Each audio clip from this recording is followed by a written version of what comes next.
رینڈ corporation of America کی جو highest level کا تھنک ٹینک ہے اور جس کی سفارشات پر وزارت خارجہ اور باقی وزارتیں عمل کرتے ہیں، ان کی رپورٹ میں مسلمانوں کو 4 حصوں میں تقسیم کیا گیا ہے۔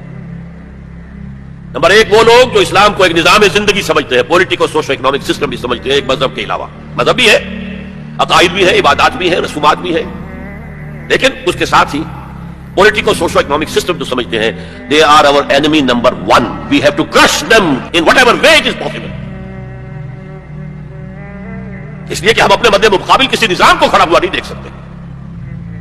اور آپ سوچئے 40 برس جو کولڈ وار رہی وہ نظاموں کی جنگ تھی نا، اس میں مذہب کا تو کوئی سوال ہی نہیں تھا۔ ویسٹ میں بھی سب کے سب کیا تھے؟ عیسائی تھے۔ اور رشیا کے اندر کون تھے؟ USSR کی عظیم اکثریت کن پر مشتمل تھی؟ یہ چند مسلمان ممالک چھوڑ دیجئے، قازقستان وغیرہ، تو باقی تو سارا وہ عیسائی تھے نا۔ مذہب کا کوئی ایلیمنٹ نہیں تھا، ایلیمنٹ نظام کا تھا، ہمارا کیپٹلسٹک نظام، اور یہ کمیونسٹ نظام اس کا چیلنج بن کر آ گیا ہے۔ نتھنگ ڈوئنگ، برداشت نہیں کریں گے۔ تو فنڈامنٹل کے بارے میں تو ان کی پہلے پالیسی ڈکلیئرڈ ہے، we have to crush them.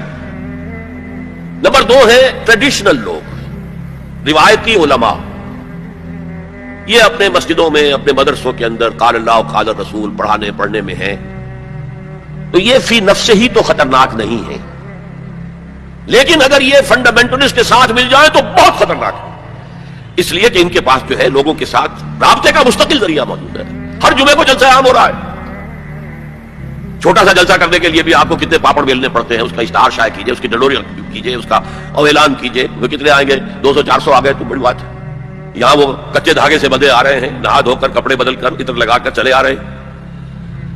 تو یہ ہے کہ بہت خطرناک ہے یہ، اگر مل جائے فنڈامنٹلسٹ تو انہیں دور رکھنا ایک دوسرے سے، اور ان کے آپس کے اختلافات کو بھڑکانا ہے تاکہ یہ کبھی متحدہ قوت نہ بن سکے، ٹریڈیشنلسٹ۔ تیسرے انہوں نے کہا ہے ماڈرنسٹ ہے، جو اسلام کی ایسی تعبیر اب کر رہے ہیں جو ہماری تہذیب کے ساتھ کمپیٹیبل ہے۔